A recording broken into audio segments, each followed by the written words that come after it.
Labeling the coordinate plane.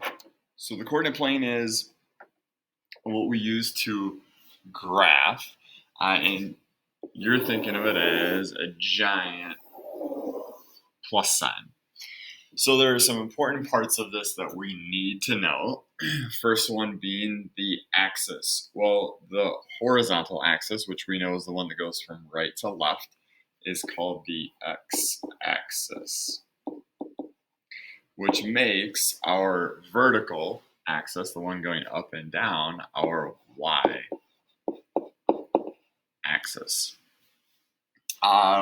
We then are looking at the origin. Origin is right in the middle, and the coordinates for the origin is 0, 0. All right, so it starts right there.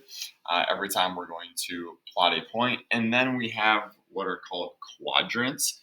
So we can actually tell what quadrant is a point going to be in, and they use the Roman numerals to when they label these, and they use 1,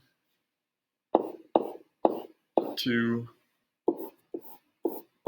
3, and then 4.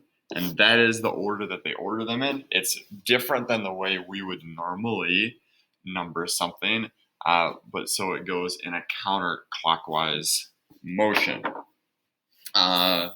Moving on to the next important piece is the coordinates. So when plotting points, the x coordinate comes first, followed by the y coordinate.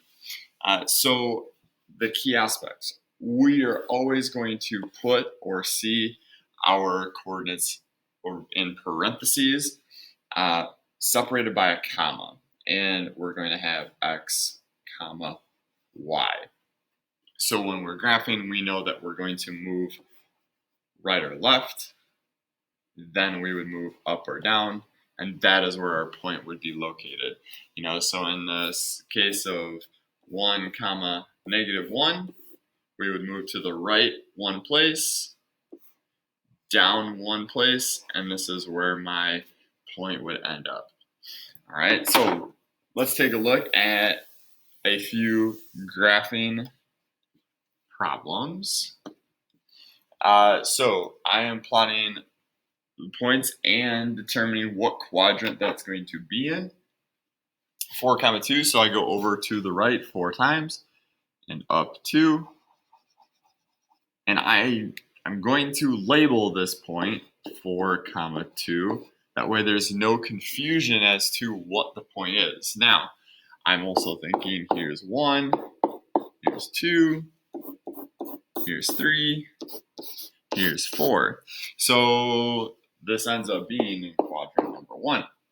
-3, comma, -4, -3, comma, -4. So to the left and down.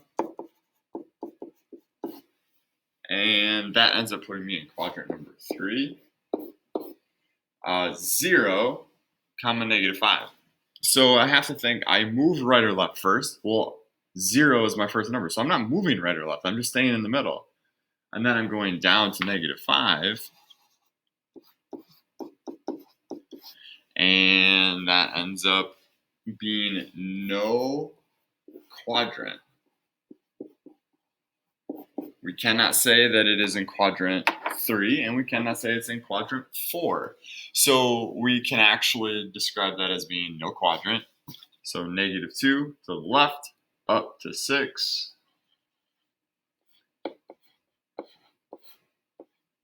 All right, and that puts us in quadrant 2.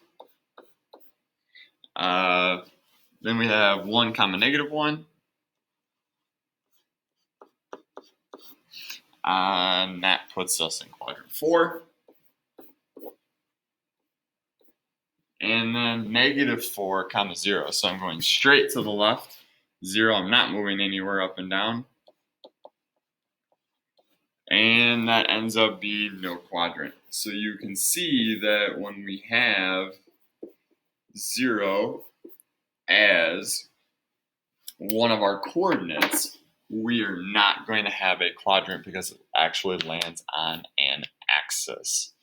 And so this is all you need to know to be able to plot points on a graph. The next step will be to reflect a point across the axis and then find how far apart some points are.